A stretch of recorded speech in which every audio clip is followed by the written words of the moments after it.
We're live, Dr. Johnson. Okay, so Ben asked me to do a very ad hoc introduction to Patrick and Doug, who I've known both of them for many years, and as Ben as well.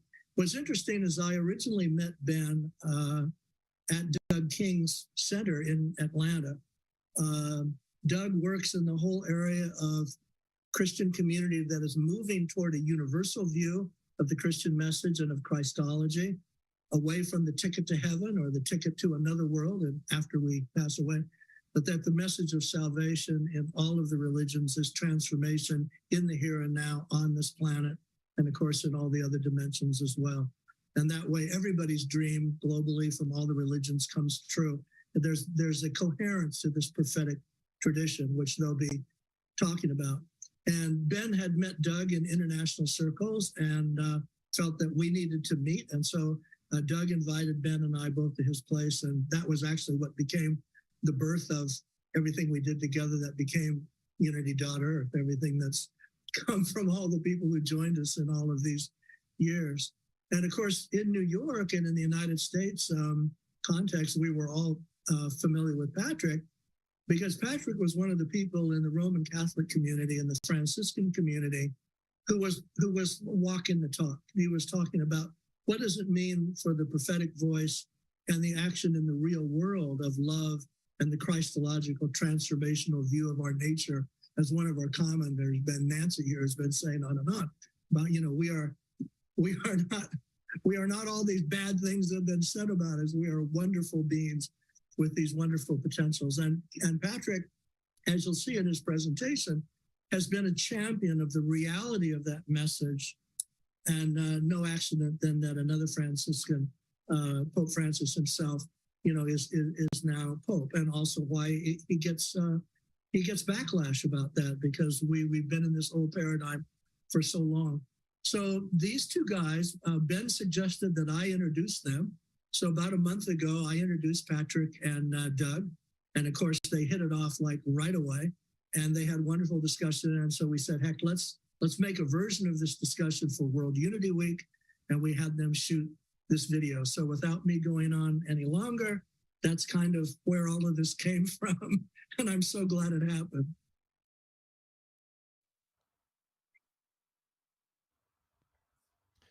Well, welcome to World Unity Week again. My name is Ben Bowler, Executive Director. Welcome, friends.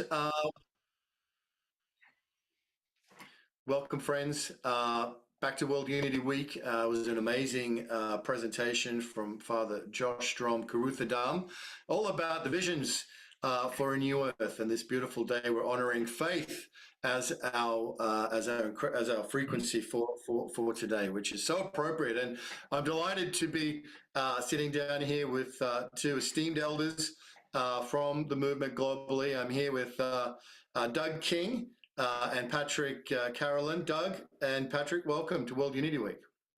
Great. Thank you. Glad to be here. Great to be here. Now, for those who may not know, Doug King is the founder and president of Presence TV. And I came across Presence TV when Doug invited me to his home in Atlanta some years ago, back in 2015, I think it was, Doug, when we first had where I met Dr. Kurt Johnson for the first time. And there was something on your website which was integral theology. I've never seen those two words together before. I thought, wow, this is going to be an interesting discussion. And boy, it's been an amazing ride ever since. You host a global podcast on global conversations for a new earth.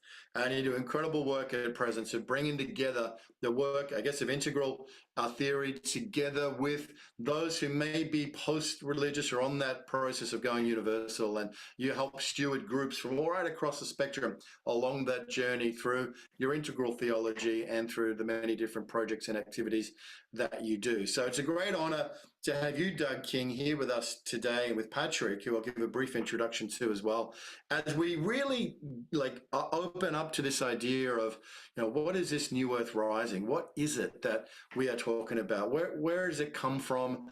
What are the prophetic pointers to it through the Judeo-Christian tradition? We know that there are prophecies in all the different traditions, all the indigenous traditions, all the Eastern traditions, all talk about a whole, healed, transformed society. And we definitely have a rich tradition in the Judeo-Christian heritage as well, which we're going to be talking about today and unpacking that a little bit. Patrick, Carolan is a Catholic activist and media communicator and troublemaker in general. And Patrick, it's great to have you with us as well. Thank you. So, Doug, let's kick it off. Let's go to you. Integral theology, global conversation for a new earth, all the different things that you've been doing all these years. Tell us what do you see as kind of the most important aspect for us to focus on as we reflect on this new earth rising? Well, first of all, I want to thank you, Ben, for asking me to participate with Patrick in this. It's been a real pleasure to get to know Patrick as well, and really appreciate your many years of dedication to the proposal for unity and the amount of work you put into that. So from our end, when I saw the theme, I had to smile because our tagline is a global conversation for a new earth. And this is World Unity Week, a new earth rising. And, when I thought about that, Ben, I thought about the first question that a consultant would ask if he or she were in a spiral dynamics model. And that question is, from what to what? And so the question is, a new earth rising from what to what? And initially, it always starts with a paradigm shift in thinking and consciousness. In other words, until we change our thinking, we're not going to change our actions. And so paradigm activism is always going to lead to new paradigm actions. That's what you have been about ever since. One of the phrases I've liked that's like definitely the 30,000 foot view of this whole thing is Ken Wilber's integral trajectory, where he describes humanity moving from egocentric to ethnocentric to world-centric. And ethnocentric is very much instinctual within us, just like our archaic survival level is very much instinctual. If something were to happen to anybody in our families, our Zoom would end right now. We would be off to see what that emergency was. That's because the ethnocentric is very much an instinctual thing inside of us. And we react quickly. However, this new earth rising to me is challenging because now I'm thinking about how do I take that love of family and that ethnocentric that's already there naturally, and how do I move it to all others on the planet?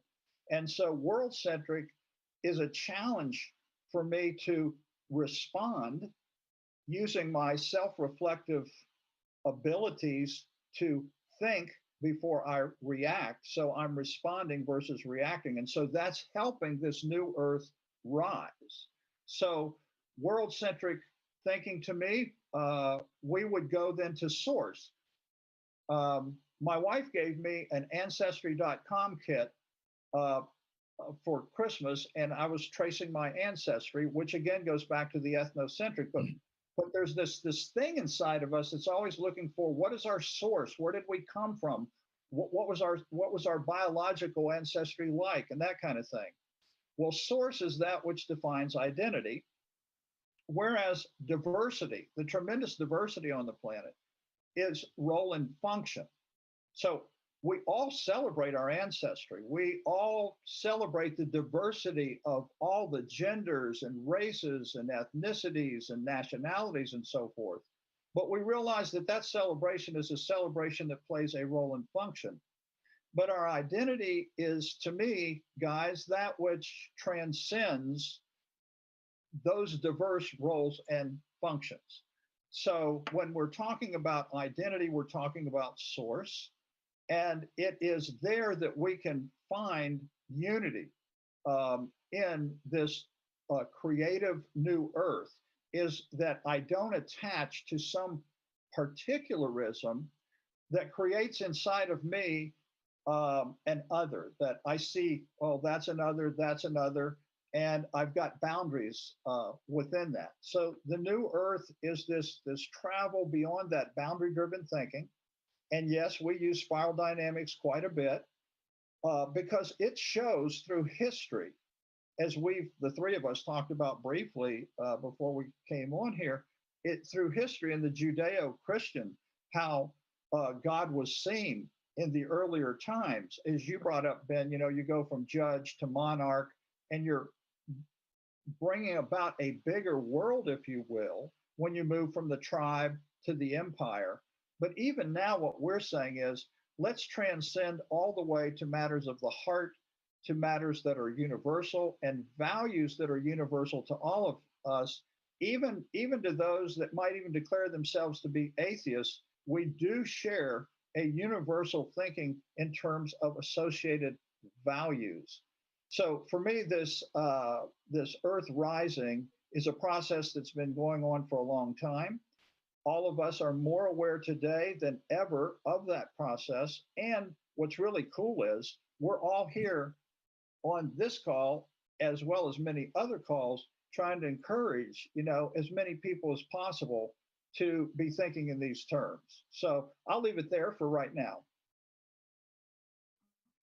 Beautiful. Thank you, Doug. Fascinating kind of framing there and kicking it off in getting to the essence of identity and who we are in terms of what's our relationship to the original source. These are really the key critical questions to open us up. Patrick, as a Franciscan, we've had many great conversations over the years about, what was the mission of St. Francis and how does it relate to, the journey that we're on today, and some of your own ideas about how do we, as Doug's saying, how do we go from where we are towards where we are called?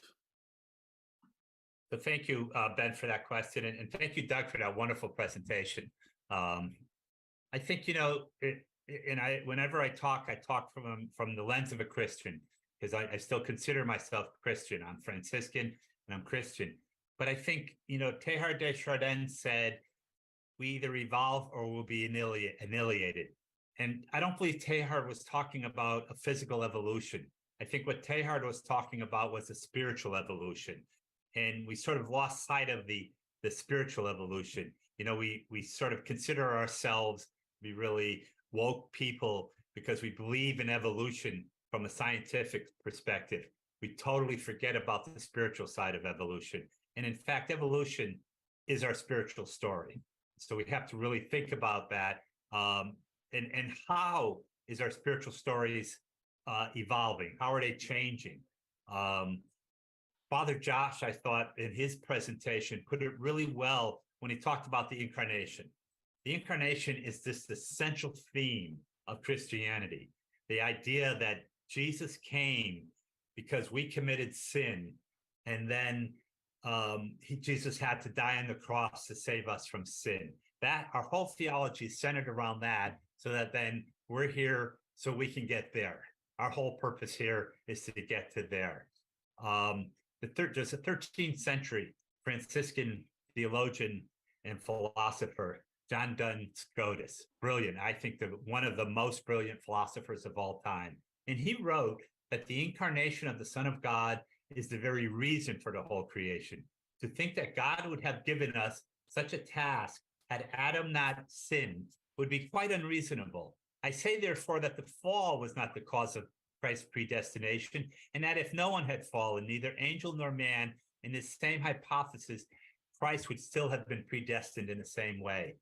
So if Duns Scotus is right, and original sin had nothing to do with the incarnation, then we have to ask ourselves the question, what was the purpose of the incarnation? God, according to Scotus and according to the Franciscans, the moment God conceived creation, God knew that the incarnation was going to happen. And in Franciscan theology, and not just Franciscan, but a lot of theology that's out there, the incarnation was about God becoming one with us, and we becoming one with God, being co-creators and creating not going to heaven, but in creating heaven here on earth. We often, in Christian language, we often use the expression, and I know, Doug, you've probably used this a lot in the evangelical world, we have to get back to the Garden of Eden. I actually think that what we have to do is create the Garden of Eden, that we started that process and we sort of got waylaid along the way. And we thought the Garden of Eden was someplace else. We're here to create the Garden of Eden here, now, at this point in time. And so we have to ask ourselves that question. How does that happen? What do we need to do? What do we need to change in order to create that heaven? I wrote an article recently, and I started it out by saying, suppose you woke up this morning, you opened your email, and there was an email from God. And your first response would be, this is probably spam, but your curiosity got the best of it, so you opened it. And in the article, God said, I decided to get serious about creating heaven on earth. I need your help. Tell me what you will do. What's the first step you're going to take to create this heaven on earth? How would you answer that email? So we have to think about what that means. God in Christianity, the prayer we pray the most is the Lord's Prayer. And in it says, thy kingdom come, thy will be done on earth as it is in heaven. So what makes us think that in heaven, there'll be children living in garbage dumps, or we'll be destroying the environment? If that's not acceptable in heaven, why would we not think that? Why would we think God would find that acceptable on earth? We have to really reimagine our spirituality to be one, as Doug described it, oneness with not just with God, but with all of creation. And I'll just end with this two little things. One is, I think that we kind of have gotten it all wrong, that we believe that we first have to be in right relationship with God. And we spend all of our time trying to be in right relationship with God, and we do that in various religions. We go to churches, we pray, we hold our hands the right way, and we hope that that's going to get us in right relationship with God. And then when we're in right relationship with God, we can worry about the rest of creation. When in reality, I think we're supposed to be in right relationship with all of creation. And when we are in right relationship with all of creation, we will be then in right relationship with God. So we have to sort of rethink that what we're doing. And I'll leave us this part of it with this quote, this piece that my good friend, Sister Ilia Delio, wrote in her article, The Death of God, the Rebirth of God. In which she writes, it's about the new old story that Jesus taught us. She writes, Jesus's integral consciousness of wholeness evoked a genuine revolution in cosmic and social relations, a new creativity, a new structure of existence based on community and shared value. He saw all human beings, and indeed all creation, as part of himself, and called his disciples to a new future to create a transformed earth where all could live together in justice, mercy, and peace. So we have to move away, we have to evolve away from that whole concept of we are here so we can get to there. We are here so we can create heaven here. So this can be heaven. And I'll leave it on that note. Beautiful stuff, Patrick. Very, very evocative and thought-provoking. This idea of partnership with the divine in order to co-create heaven on earth, new heavens, new earth. I mean, all the different beautiful, poetic, evocative phrases that are in the tradition and which have been updated all the time and reimagined all the time. We were talking a little bit before. I had the great privilege of talking to Rabbi David Rosen from Israel and asked him to, go back to that quote of Isaiah, because here's the thing about a new earth. A lot of people will probably think it's just a book by Eckhart Tolle, in some communities, but it does go back all the way through, it's referenced multiple times in the New Testament by Peter the Apostle. He didn't write a lot, Peter, but what he did write, he did reference new heavens and a new earth. And of course, famously in the book of Revelations, it's such a central image of the new heavens and a new earth is a critical moment in the book of Revelations, but its provenance, its origin, goes all the way back to the prophet Isaiah. And, there's so much in the prophet Isaiah that's really seen that is seen as, in a sense, a universal prophet for all humanity, not just belonging to the Judaic tradition or the Judeo-Christian tradition. There's so much back in those prophecies. We spend a lot of time in Unity Earth, and rightly so, honoring and listening to indigenous prophecies coming from the North Americas or from South America, from Asia, from Africa, from Australia, different parts of the world. And indigenous prophecies are very powerful because they're telling a story of what is and what is becoming.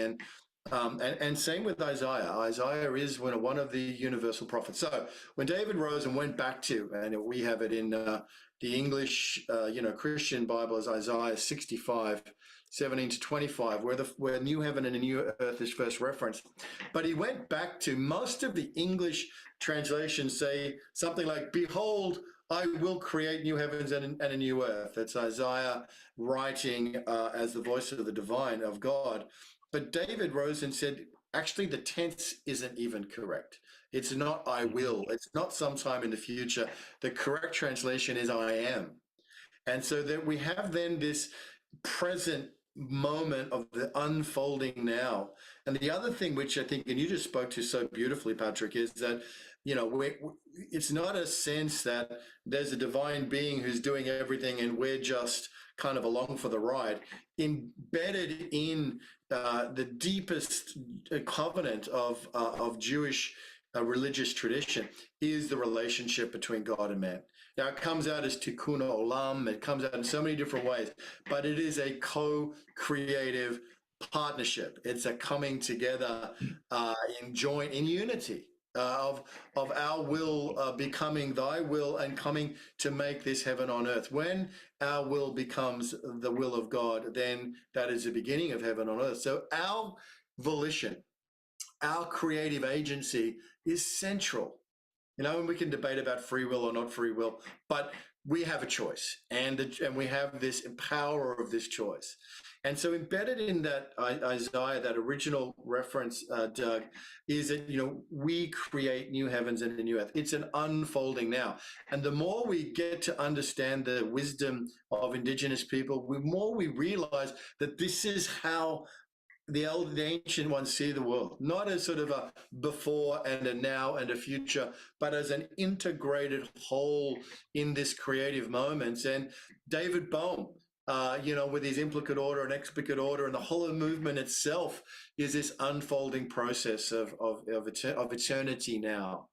And so embedded in all of that, there seems to be a great opportunity, Doug, for us to share this message to a broad and a wide community of, 84% of the world still affiliates with a religion. So it's really important we find ways to communicate and bring people along with this. But I guess the question, Doug, for you is, what's your sense of how we can move more into this cosmology of understanding the unfolding creative process that we're in, and how can we communicate it, and how can we best bring others from where they are together, meeting them where they are, and also build a bigger unity and a bigger, more effective global organism that can execute this creation of heaven on earth, this creation of a new heaven and a new earth? Great question. Very great question. It's a difficult question because in one sense, evolution is driven by people encountering what spiral dynamics calls the unworkable.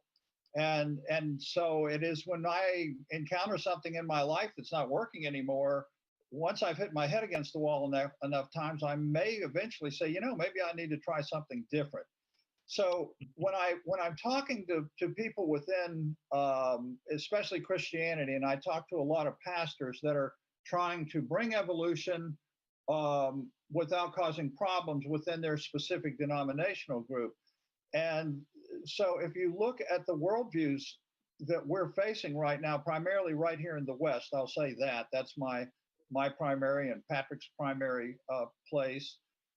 You have traditional worldview, modern, and postmodern. They all three exist very much and alive today. When I encounter somebody that's in a traditional worldview, they're typically going to be called fundamentalist or orthodox by people who just have a general knowledge of denominations and religions. Someone who's what you would consider to be a fundamentalist. And in that sense, Ben, my wife and I, Danae, who sometimes our joke is the best thing you can do there is do not engage. Because what happens there is it can descend quickly into arguments and debating and non-constructive use of your time. Mhm. Now, when you move into modernity, that's when you get into hashtag deconstruction, hashtag deconstructing faith, hashtag deconstructing this and that. That's what modernity does. Now you can have conversations with people all over the board, any age group, this kind of thing, because they're open to questioning. Whereas the traditionalist is loyal to the empire, and they say you do not question authority. When you get into post-modernity, which is our most advanced, most inclusive type thinking that we've now evolved to, which shows what Patrick said, this is the evolution of spiritual consciousness, because now we've moved into the postmodern values of inclusion, justice, equality. Look at all of the discrimination discussions globally we're having. Those discussions were not happening in previous worldviews.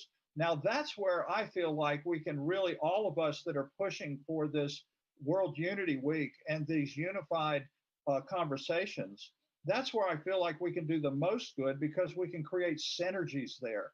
And it's the synergies of small groups who really focus on that message that actually becomes the way that the next worldview takes place. It's in the small, highly motivated groups of people.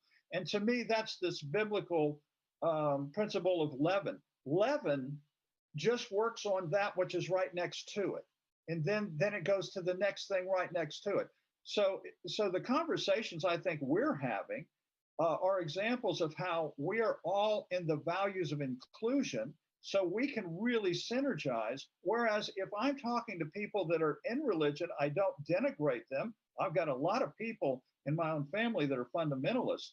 They're wonderful people, but the things I think go beyond their boundaries. And once again, we get into that, where are the boundaries of your thinking and your paradigm? So to me, Ben, it really is looking for places where I can synergize with people like you, synergize with Patrick and others around. And there's more of us coming out every day. I mean, it's an exploding shift that we see taking place. And that always happens. The greater the chaos, the bigger the evolutionary leap that's about to take place. So we should take great encouragement from that. Mm-hmm. Yes. There's no shortage of chaos in the world at the moment, Patrick, to give us hope. To give us hope that the leap will be big enough. But no, that's beautiful stuff, you know. And I think you know, some of the wisdom there, and it's the wisdom of experience, Doug, that you're speaking to, is that knowing where to put our energies, knowing where to focus, knowing where to apply our resources, and all those things, I think is really, really important if we're to be effective and not, you know, burn out, get disappointed, bang our head against the wall for too long. There is enough flowing water for us to work with the willing, as well as to have systems of education and onboarding, etc. So, Patrick, what's your kind of sense of is there a way we can accelerate evolution? How can we accelerate evolution, or are we just going to, like, you know, basically approach it with more of a acceptance mindset?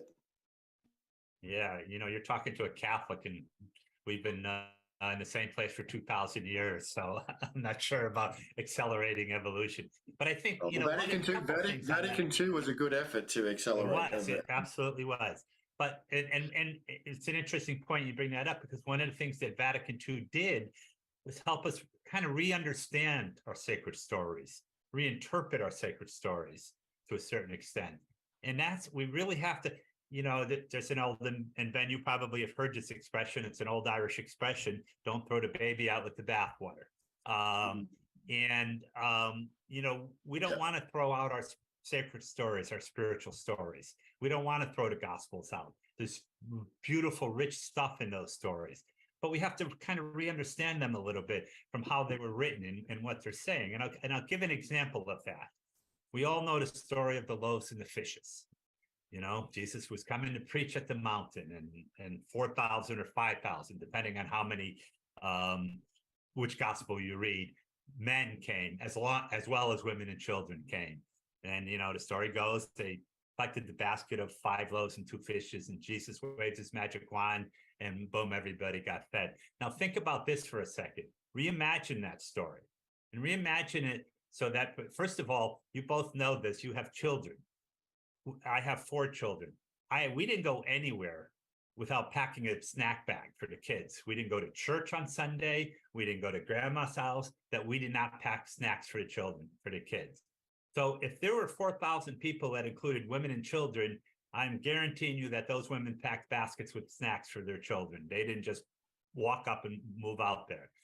And then in the story, it says, Jesus told the disciples to break up the people in groups of 50. Nobody ever asked the question, why did he do that? Why did he say to break them up in groups of 50? So they broke them up into small groups. Now imagine the miracle wasn't that Jesus waved his magic wand and turned the 5 loaves and 2 fishes as enough to feed everybody. The miracle was that Jesus got everyone to share their food with each other.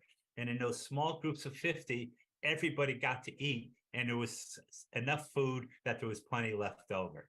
Now, that's a story that tells us that God is working through us to help us create, not God creating for us.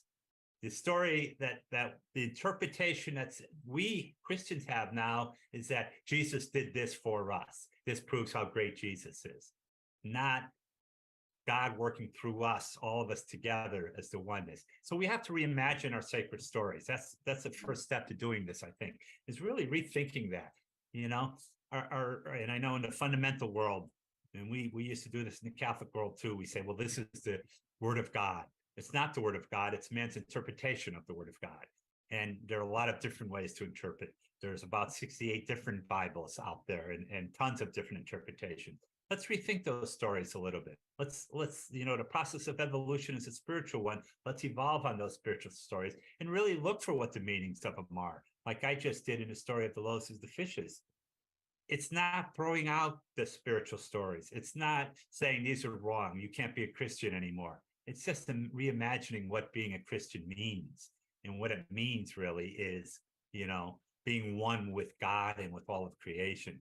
That's where we have to start, I think, is that. And I think we've started there. The work that you're doing, Ben, the work that Doug's done for years. I'm an activist, so I've looked at it from that perspective, standing, protesting and things like that, and trying to really change the way we see justice. Those kinds of things have to happen. But we have to also reimagine who we are as a people. And some of that gets into, and it's something Doug and I had talked about, the whole idea of our theology started out as dominance. It talks about that in Genesis. We have dominance over creation. We kind of evolved, and we can go back to the 60s when it was a man, Lynn White, who wrote an article about ecology. And he said, the biggest problem with our environment, what's destroying our environment, is our theology. And it's our theology of dominance over, and we have to move away from that. I'm paraphrasing what he said. He wrote a little longer than that, but that's kind of the gist of it. And we kind of evolved a little bit, and we took on a whole different mode of stewardship. We have stewardship. We have to be good care for creation. We have to be good stewards of creation. Stewardship is nothing more than a dominionist with a conscience. It's still the same idea. It's still a hierarchical structure. It's this idea. And if you look at things like racism and sexism, they all come from the stewardship model, because it's an idea that somebody's here at the top, and that whoever's at the top then has to be good stewards and care for everything and everyone below them. And in our culture, white males are at the top. In all cultures, males are at the top, but in our, American, European, Australian culture, it's white males. So that's what led to sexism, racism, that. We need to move away from that whole model of stewardship, and we need to move into a model of relationship, that interconnectedness of all of us. We are not here. I am not here to care for creation. I am here to be in relationship with creation. There's a story about St. Francis of Assisi, how he would go out and preach the gospel to the birds and to the trees. And somebody asked him one time, why are you doing that? And he said, because God told me to preach the gospel to my brothers and my sisters, and these are my brothers and sisters. He didn't mean that in some Dr. Doolittle talk to the animal way. He truly meant that these were his brothers and sisters. And, when he wrote the poem Brother Sun, Sister Moon, which, by the way, if you read his poetry and you read the poetry of the great Sufi poet Rumi, they're pretty identical. They're very similar. And so it really is to just reimagine who we are in relation to all of creation, that we are one with all of creation. If I look at you and I don't see God, then I'm missing completely. If I look at the trees and I don't see God, then I'm missing completely everything. So that's where we have to start to create this new earth. It's how we see each other and how we see God in each other and in all of creation. And then we'll evolve into a new earth. Patrick, thank you for that passionate, beautiful truth that you've been speaking there. And that we have to start with how we see the world, with our identity, with our perception, with our theology, with the way we interpret and understand everything.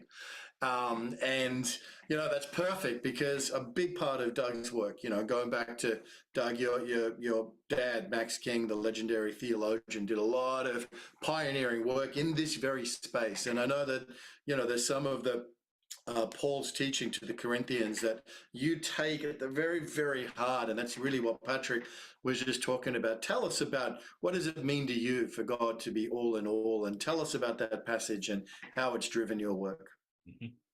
Yeah, that's a great question with regard to this new earth, and that is we're trying to discover what its nature is, because the nature of the new earth is going to be what we consider to be the nature of its source. And again, I go back to this source, and the same source of the new earth is my source and Patrick's and your source. And so what is it that was ultimately being revealed about the nature of source?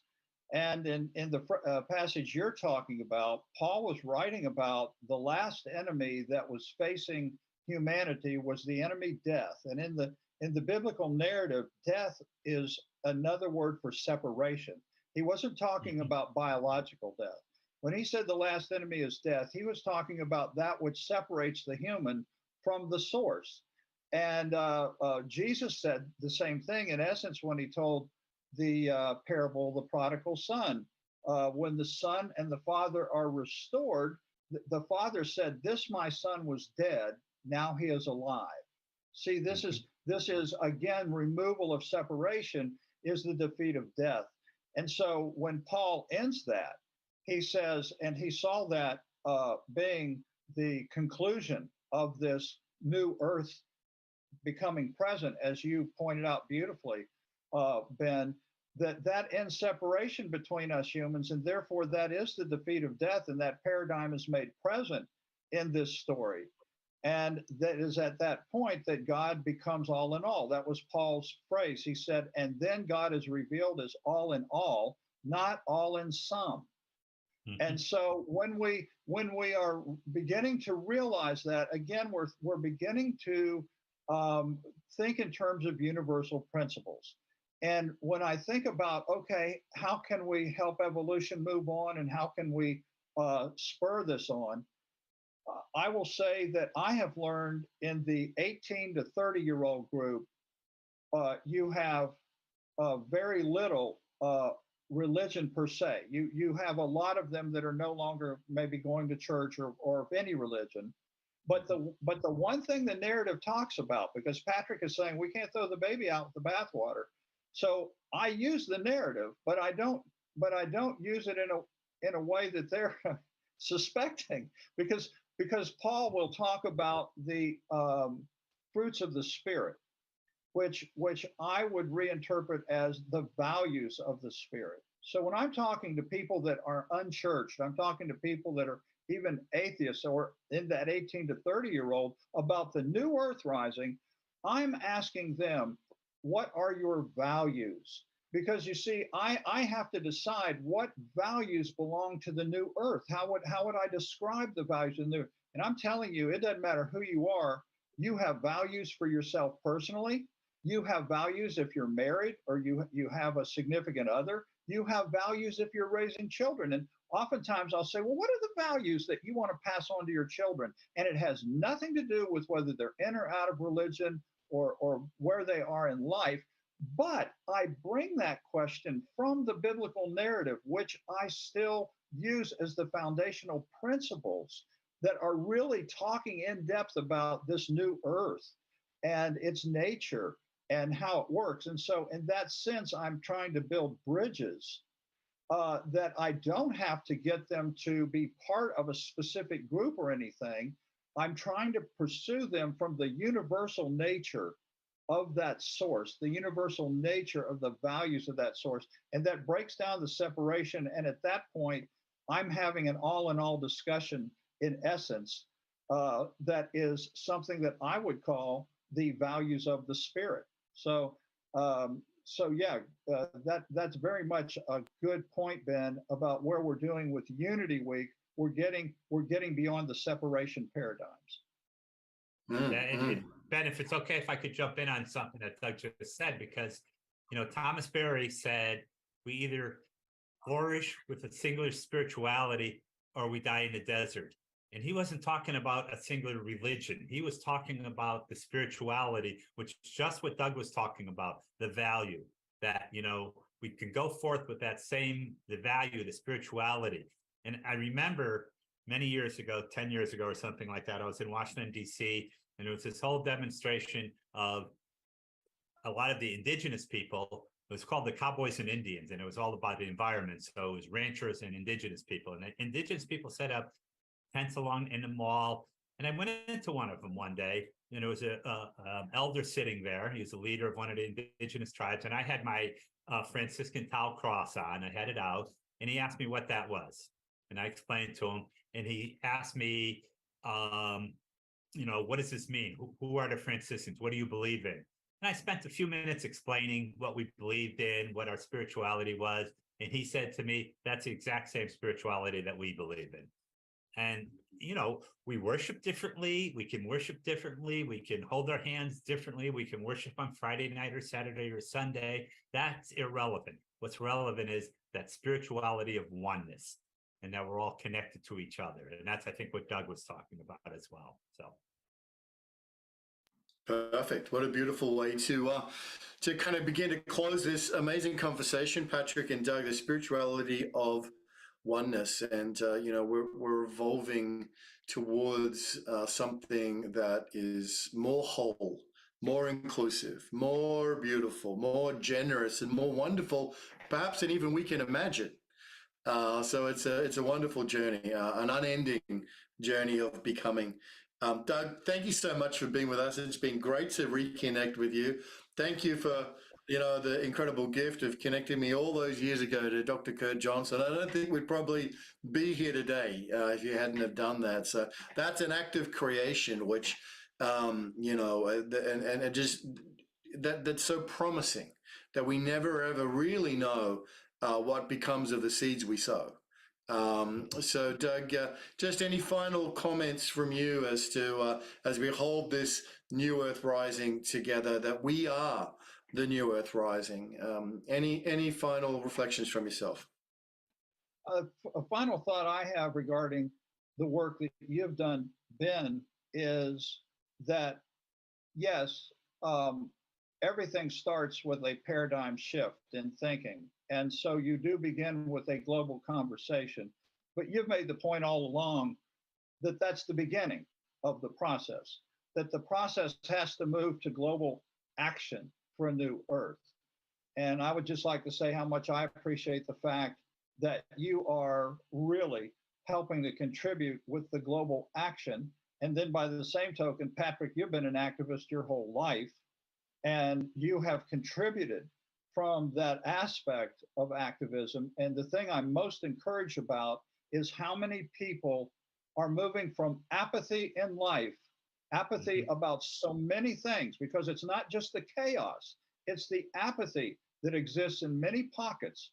And now people are moving from the apathy to action. And so I appreciate you, Ben, and I appreciate you, Patrick. Absolutely.